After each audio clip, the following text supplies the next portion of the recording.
Las enseñanzas de Don Juan. De Carlos Castañeda. Introducción.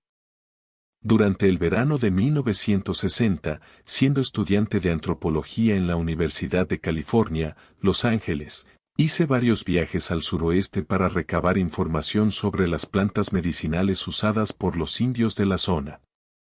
Los hechos que aquí describo empezaron durante uno de mis viajes. Esperaba yo un autobús Greyhound en un pueblo fronterizo, platicando con un amigo que había sido mi guía y ayudante en la investigación.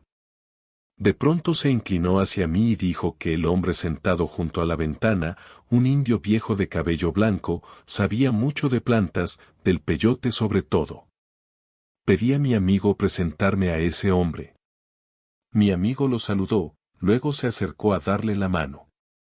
Después de que ambos hablaron un rato, mi amigo me hizo seña de unírmeles, pero inmediatamente me dejó solo con el viejo, sin molestarse siquiera en presentarnos. Él no se sintió incomodado en lo más mínimo. Le dije mi nombre y él respondió que se llamaba Juan y que estaba a mis órdenes. Me hablaba de usted. Nos dimos la mano por iniciativa mía y luego permanecimos un tiempo callados. No era un silencio tenso, sino una quietud natural y relajada por ambas partes. Aunque las arrugas de su rostro moreno y de su cuello revelaban su edad, me fijé en que su cuerpo era ágil y musculoso. Le dije que me interesaba obtener informes sobre plantas medicinales. Aunque de hecho mi ignorancia con respecto al peyote era casi total, me descubrí fingiendo saber mucho, e incluso insinuando que tal vez le conviniera platicar conmigo. Mientras yo parloteaba así, él asentía despacio y me miraba, pero sin decir nada. Esquivé sus ojos y terminamos por quedar los dos en silencio absoluto. Finalmente, tras lo que pareció un tiempo muy largo, don Juan se levantó y miró por la ventana. Su autobús había llegado. Dijo adiós y salió de la terminal. Me molestaba haberle dicho tonterías, y que esos ojos notables hubieran visto mi juego. Al volver, mi amigo trató de consolarme por no haber logrado algo de don Juan. Explicó que el viejo era a menudo callado o evasivo, pero el efecto inquietante de ese primer encuentro no se disipó con facilidad. Me propuse averiguar dónde vivía don Juan, y más tarde lo visité varias veces. En cada visita intenté llevarlo a hablar del peyote, pero sin éxito. No obstante, nos hicimos muy buenos amigos, y mi investigación científica fue relegada, o al menos reencaminada por cauces que se hallaban mundos aparte de mi intención original. El amigo que me presentó a don Juan explicó más tarde que el viejo no era originario de Arizona, donde nos conocimos, sino un indio yaqui de Sonora. Al principio vi a don Juan simplemente como un hombre algo peculiar que sabía mucho sobre el peyote y que hablaba el español notablemente bien. Pero la gente con quien vivía lo consideraba dueño de algún saber secreto, lo creía brujo. Como se sabe, la palabra denota esencialmente a una persona que posee poderes extraordinarios, por lo general malignos. Después de todo un año de conocernos, don Juan fue franco conmigo. Un día me explicó que poseía ciertos conocimientos recibidos de un maestro, un benefactor, como él lo llamaba, que lo había dirigido en una especie de aprendizaje. Don Juan, a su vez, me había escogido como aprendiz, pero me advirtió que yo debería comprometerme a fondo, y que el proceso era largo y arduo. Al describir a su maestro, don Juan usó la palabra diablero. Más tarde supe que ese es un término usado solo por los indios de Sonora. Denota a una persona malvada que practica la magia negra y puede transformarse en animal, en pájaro, perro, coyote o cualquier otra criatura. En una de mis visitas a Sonora tuve una experiencia peculiar que ilustraba el sentir de los indios hacia los diableros. Iba yo conduciendo un auto de noche, en compañía de dos amigos indios, cuando vi a un animal, al parecer un perro, cruzar la carretera. Uno de mis compañeros dijo que no era un perro, sino un coyote enorme. Disminuí la velocidad y me acerqué a la cuneta para verlo bien. Permaneció unos cuantos segundos más al alcance de los faros y luego corrió a adentrarse en el chaparral. Era sin duda un coyote, pero del doble del tamaño ordinario. Hablando excitadamente, mis amigos convinieron en que era un animal muy fuera de lo común, y uno de ellos indicó que podía tratarse de un diablero. Decidí relatar aquella experiencia para interrogar a los indios de aquella zona sobre sus creencias en cuanto a la existencia de los diableros. Hablé con muchas personas, contando la anécdota y haciendo preguntas. Las 3 conversaciones siguientes indican sus creencias al respecto. ¿Crees que era un coyote, Choi?, pregunté a un joven después de que oyó la historia. ¿Quién sabe? Un perro, de seguro. Demasiado grande para coyote. ¿Crees que pudo ser un diablero? Esos son puros cuentos. Esas cosas no existen. ¿Por qué dices eso, Choi? La gente se imagina cosas. Te apuesto a que si hubieran cogido al animal habrían visto que era un perro. Una vez tenía yo que hacer un trabajo en otro pueblo, y me levanté antes del amanecer y ensillé un caballo. De ida, me encontré en el camino con una sombra oscura que parecía un animal enorme. Mi caballo se encabritó y me tiró de la silla. Yo también casi me muero del susto, pero resultó que la sombra era una mujer que iba caminando al pueblo. O sea, Choi, ¿que no crees que existan los diableros? Diableros. ¿Qué es un diablero? Dime qué es un diablero. No sé, Choi.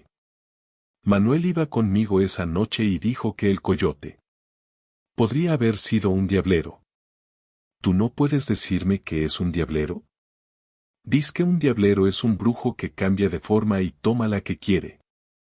Pero todo el mundo sabe que eso es puro cuento. Los viejos de aquí están llenos de historias sobre diableros. No las vas a hallar entre nosotros los más jóvenes. ¿Qué clase de animal piensa usted que fue, doña Luz?, pregunté a una mujer de edad madura. Eso solo Dios lo sabe, pero creo que no era un coyote. Hay cosas que parecen coyotes, pero no son. ¿Iba corriendo el coyote, o estaba comiendo? Estuvo inmóvil casi todo el tiempo, pero creo que cuando lo vi al principio estaba comiendo algo. ¿Está usted seguro de que no llevaba nada en el hocico? A lo mejor sí. Pero dígame, ¿tendría eso algo que ver? Sí, sí tendría. Si llevaba algo en el hocico, no era un coyote. ¿Qué era entonces? ¿Era un hombre o una mujer? ¿Cómo se llaman esas personas, doña Luz? No respondió. La interrogué un rato más, pero sin éxito. Finalmente dijo no saber. Le pregunté si aquellas personas se llamaban diableros, y respondió que, diablero, era uno de los nombres que se les daban. ¿Conoce usted a algún diablero?, pregunté. Conocí a una mujer, dijo. La mataron. Eso pasó cuando yo era niña. Diz que la mujer se convertía en perra. Y cierta noche una perra entró en la casa de un blanco a robar queso. El blanco la mató con una escopeta, y en el mismo instante en que la perra murió en la casa del blanco, la mujer murió en su choza. Sus parientes se juntaron y fueron al blanco a exigirle pago. El blanco les pagó buen dinero por haber matado a la mujer. ¿Cómo pudieron exigirle pago si solo mató un perro? Dijeron que el blanco sabía que no era perro, porque había otros hombres con él y todos vieron que el animal se paró en 2 patas, como gente, para alcanzar el queso, que estaba en una bandeja colgada del techo. Los hombres estaban esperando al ladrón porque todas las noches le robaban queso al blanco. Así que el blanco mató al ladrón sabiendo que no era perro. ¿Hay muchos diableros en estos días, doña Luz? Esas cosas son muy secretas. Dicen que ya no hay diableros, pero yo lo dudo, porque alguien de la familia del diablero tiene que aprender lo que el diablero sabe. Los diableros tienen sus propias leyes, y una de ellas es que un diablero debe enseñar sus secretos a algún pariente suyo. ¿Qué cree que era el animal, don Genaro?, Pregunté a un hombre muy anciano. Un perro de algún rancho de por ahí. ¿Qué otra cosa? Podría haber sido un diablero. ¿Un diablero? Está loco. No hay diableros. ¿Quiere usted decir que ya no hay, o que nunca hubo? En un tiempo sí hubo. Es cosa sabida de todos, pero la gente les tenía mucho miedo y los mató. ¿Quién los mató, don Genaro? Toda la gente de la tribu. El último diablero que yo conocí fue ese. Mató docenas, quizá hasta cientos de personas con su brujería.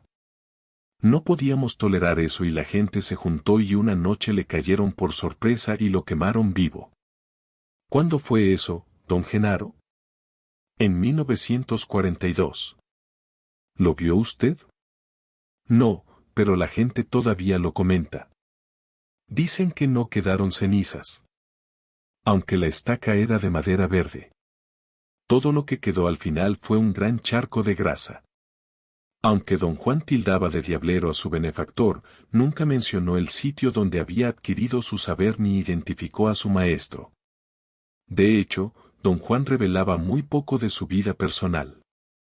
Solo decía que nació en el suroeste en 1891, que había pasado casi toda su vida en México, que en 1900 su familia fue exiliada por el gobierno a la parte central del país, junto con miles de otros indios sonorenses, y que él vivió en el centro y el sur de México hasta 1940, así, como don Juan había viajado mucho, su conocimiento podía ser producto de múltiples influencias. Y aunque se consideraba indio de Sonora, yo no podía tener certeza para catalogar totalmente su saber en la cultura de los indios sonorenses. Pero no es mi intención determinar aquí su medio cultural preciso. En junio de 1961 inicié mi aprendizaje con don Juan.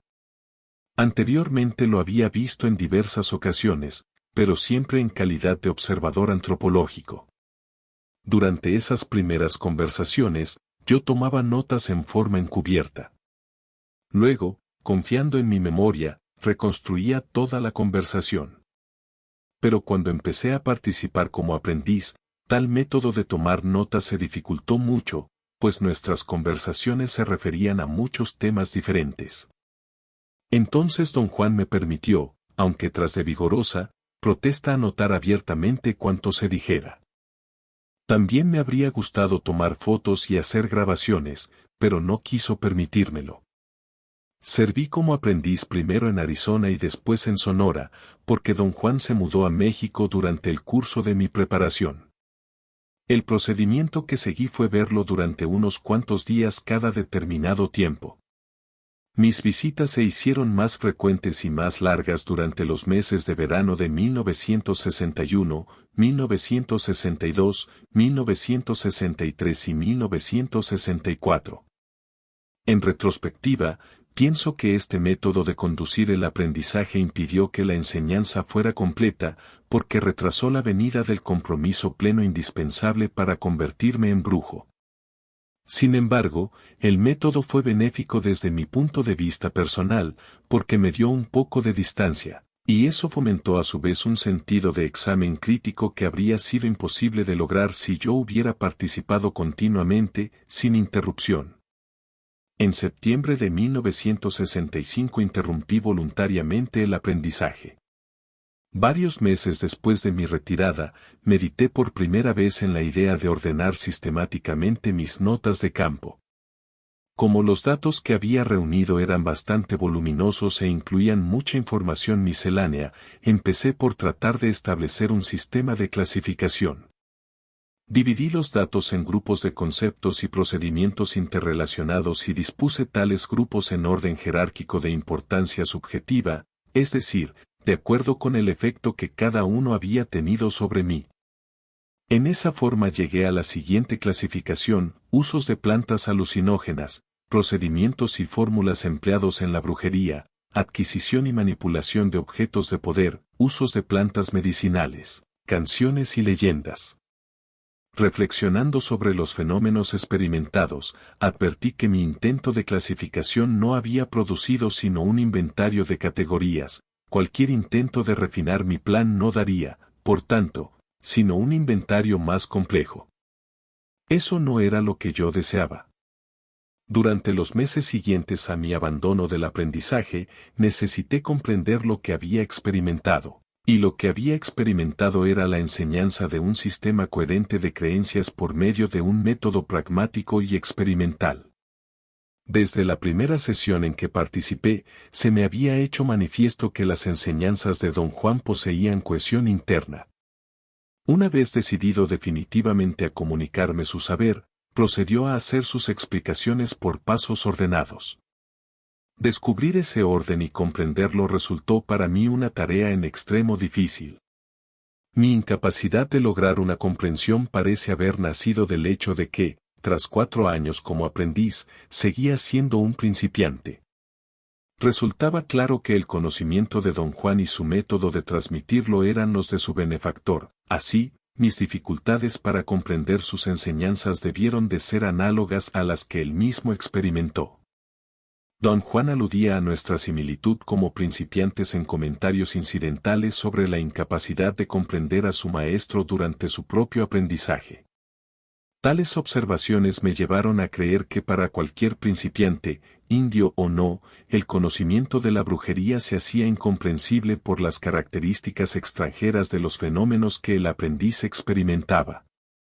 Personalmente, como occidental, dichas características me resultaron tan ajenas que me fue prácticamente imposible explicarlas según mi propia vida cotidiana, y me vi forzado a concluir que sería inútil cualquier intento de clasificar mis datos de campo en mis propios términos. Así se hizo obvio que el saber de Don Juan debía ser examinado como él mismo lo comprendía, solo en esos términos podría manifestarse en forma convincente. Sin embargo, al tratar de reconciliar mis puntos de vista con los de Don Juan advertí que, cuando trataba de explicarme su saber, usaba siempre conceptos que lo hicieran inteligible. Como esos conceptos eran ajenos a mí, tratar de comprender los conocimientos de Don Juan como él los comprendía me colocaba en otra posición insostenible. Por tanto, mi primera tarea era determinar el orden de conceptualización empleado por Don Juan. Trabajando en ese sentido, vi que él mismo había hecho hincapié particular en cierto terreno de sus enseñanzas, específicamente, los usos de plantas alucinógenas. Sobre la base de este descubrimiento, revisé mi propio esquema de categorías. Don Juan usó, por separado y en distintas ocasiones, 3 plantas alucinógenas, peyote, Lopopora williamsii, toloache, Datura inoxia sin. De meteloides, y un hongo, posiblemente psilocybe mexicana. Desde antes de su contacto con europeos, los indios americanos conocían las propiedades alucinógenas de estas 3 plantas. A causa de sus propiedades, han sido muy usadas por placer, para curar, en la brujería, y para alcanzar un estado de éxtasis. En el contexto específico de sus enseñanzas, Don Juan relacionaba el uso de la Datura inoxia y la psilocybe mexicana con la adquisición de poder, un poder que él llamaba un aliado. Relacionaba el uso de la Lopopora williamsii con la adquisición de sabiduría, o conocimiento de la buena manera de vivir. La importancia de las plantas consistía, para Don Juan, en su capacidad de producir etapas de percepción peculiar en un ser humano. Así, me guió al experimentar una serie de tales etapas con el propósito de exponer y validar su conocimiento. Las he llamado, estados de realidad no ordinaria, en el sentido de realidad inusitada contrapuesta a la realidad ordinaria de la vida cotidiana. La distinción se basa en el significado inherente a los estados de realidad no ordinaria. En el contexto del saber de Don Juan se consideraban reales, aunque su realidad se diferenciaba de la realidad ordinaria.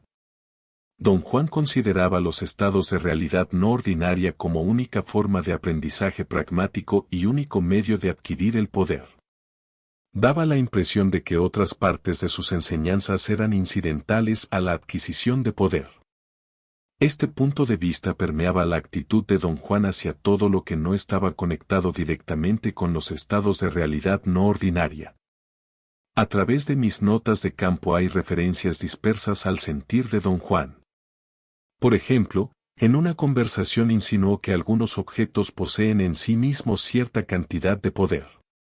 Aunque él en lo particular no tenía ningún respeto por los objetos de poder, decía que los brujos menores a menudo se valían de ellos. Le pregunté frecuentemente sobre esos objetos, pero pareció no tener interés en discutirlos. Sin embargo, cuando el tema se trajo a colación en otra oportunidad, consintió, con renuencia en hablar de ellos. Hay ciertos objetos empapados de poder, dijo. Hay cantidades de objetos así cultivados por hombres poderosos con ayuda de espíritus amigos. Estos objetos son herramientas, no son herramientas comunes, sino herramientas de muerte. Pero no son más que objetos, no tienen poder de enseñar. Hablando con propiedad, están en el terreno de los objetos de guerra, están hechos para la lucha, están hechos para matar, cuando se los arroja. ¿Qué clase de objetos son, don Juan? No son en realidad objetos, más bien son modos de poder. ¿Cómo puede uno obtener esos modos de poder, don Juan? Depende de la clase de objeto que quieras. ¿Cuántas clases de objetos hay? Ya te dije, docenas. Cualquier cosa puede ser un objeto de poder. Bueno, entonces, ¿cuáles son los más poderosos? El poder de un objeto depende de su dueño, de la clase de hombre que sea. Un objeto de poder cultivado por uno de esos brujos de mala muerte es una idiotez, en cambio, un brujo fuerte y poderoso da su fuerza a sus herramientas. ¿Cuáles son entonces los objetos de poder más comunes? ¿Cuáles prefieren la mayoría de los brujos? No hay preferencias. Todos son objetos de poder, todos son lo mismo. ¿Usted tiene alguno, don Juan? No respondió, solo me miró y se echó a reír. Permaneció callado largo rato, y pensé que mis preguntas lo molestaban. Hay límites para esos modos de poder, prosiguió. Pero de esto yo tengo la seguridad que no entiendes ni una palabra. A mí me ha llevado casi una vida entender que, por sí solo, un aliado puede revelar todos los secretos de esos poderes menores y volverlos cosa de niños. Yo tuve herramientas así en un tiempo, cuando era muy joven. ¿Qué objetos de poder tenía usted? Maíz pinto, cristales y plumas. ¿Qué es el maíz pinto, don Juan? Un grano de maíz que tiene una raya de color rojo en la mitad. ¿Es un solo grano? No, un brujo tiene 48. ¿Qué hacen esos granos de maíz, don Juan? Cada uno puede matar a un hombre entrando en su cuerpo. ¿Y cómo entra en el cuerpo? Es un objeto de poder y su poder consiste, entre otras cosas, en entrar en el cuerpo. ¿Y qué hace cuando entra? Se hunde, se acomoda en el pecho o en los intestinos. El hombre se enferma y, a menos que el brujo que lo atienda sea más fuerte que el que le hizo la brujería, muere 3 meses después del momento en que el grano de maíz le entró en el cuerpo. ¿Hay alguna manera de curarlo? El único modo es sacándole el maicito, pero muy pocos brujos se atreven a hacerlo. Puede que un brujo logre chuparlo, pero si no es lo bastante fuerte para rechazarlo, el maíz se le mete en el propio cuerpo y lo mata en lugar del otro. ¿Pero cómo logra un grano de maíz entrar en el cuerpo de alguien? Para explicar eso debo hablarte de la brujería del maíz pinto, que es una de las brujerías más poderosas que conozco. La brujería se hace con 2 maicitos. A uno se lo esconde en el botón fresco de una flor amarilla. Luego, a la flor se la deja en algún lugar donde pueda quedar en contacto con la víctima, en el camino por donde él pase a diario, o en cualquier parte donde acostumbre llegar. Apenas la víctima pisa la flor, o la toca de cualquier manera, la brujería está hecha. El maicito pinto se hunde en su cuerpo. ¿Qué pasa con el grano de maíz después de que el hombre lo toca? Todo su poder entra en el hombre, y el grano queda libre. Se convierte en un maíz cualquiera. Puede dejarse en el sitio de la brujería, o puede barrerse, no importa. Es mejor barrerlo y echarlo al matorral para que algún pájaro se lo coma. ¿Puede comérselo un pájaro antes de que el hombre lo toque? No. Ningún pájaro es tan estúpido, te lo aseguro. Los pájaros no se le acercan. Don Juan describió entonces un procedimiento muy complejo por medio del cual pueden obtenerse tales maíces de poder. Debes tener en cuenta que el maíz pinto es un simple instrumento, no un aliado. Dijo. Cuando hayas hecho esa distinción no tendrás problema. Pero si consideras que esas herramientas son supremas, serás un tonto. ¿Son los objetos de poder tan poderosos como un aliado?, pregunté. Don Juan rió desdeñoso antes de contestar. Parecía estar esforzándose por tenerme paciencia. El maíz pinto, los cristales y las plumas son simples juguetes en comparación con un aliado. Dijo. Un hombre necesita objetos de poder solo cuando no tiene un aliado. Buscarlos es perder el tiempo, sobre todo para ti. Tú deberías tratar de ganarte un aliado. Cuando lo logres comprenderás lo que te estoy diciendo ahora. Los objetos de poder son como juego de niños. No me entienda mal, don Juan. Protesté. Por supuesto que quiero tener un aliado, pero también quiero saber todo lo que pueda acerca de los objetos de poder.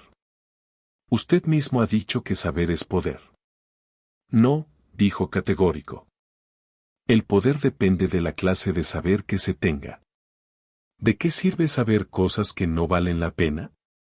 En el sistema de creencias de don Juan, la adquisición de un aliado significaba exclusivamente la explotación de los estados de realidad no ordinaria que produjo en mí usando plantas alucinógenas.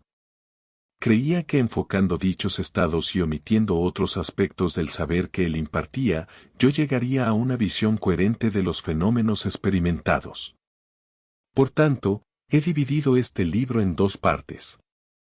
En la primera, presento selecciones de mis notas de campo, relativas a los estados de realidad no ordinaria que atravesé durante el aprendizaje. Como he ordenado mis notas de acuerdo con la continuidad del relato, no siempre tienen una secuencia cronológica exacta. Nunca describí por escrito un estado de realidad no ordinaria hasta varios días después de haberlo experimentado, cuando ya podía tratarlo con calma y objetividad. En cambio, mis conversaciones con don Juan fueron anotadas conforme ocurrían, inmediatamente después de cada estado de realidad no ordinaria. Por ello, mis informes de estas conversaciones tienen a veces fecha anterior a la descripción completa de una experiencia. Mis notas de campo revelan la versión subjetiva de lo que yo percibía al atravesar la experiencia. Esa versión se presenta aquí tal como la narraba a don Juan, quien exigía una reminiscencia completa y fiel de cada detalle y un recuento en pleno de cada experiencia. Al anotar dichas experiencias, añadí detalles incidentales en un intento por recuperar el ámbito total de cada estado de realidad no ordinaria. Quería describir en la forma más completa posible el efecto emotivo que había experimentado. Mis notas de campo manifiestan asimismo el contenido del sistema de creencias de don Juan. He condensado largas páginas de preguntas y respuestas entre don Juan y yo, con el fin de no reproducir la repetitividad propia de toda conversación. Pero como también quiero reflejar con exactitud el tono general de nuestras conversaciones, he quitado únicamente el diálogo que no aportó nada a mi comprensión de los conocimientos que don Juan me impartía. La información que él me daba era siempre esporádica, y por cada arranque de parte suya había horas de sondeo por la mía. Sin embargo, en muchas ocasiones expuso libremente sus conocimientos. En la segunda parte de este libro, presento un análisis estructural sacado exclusivamente de los datos ofrecidos en la primera parte.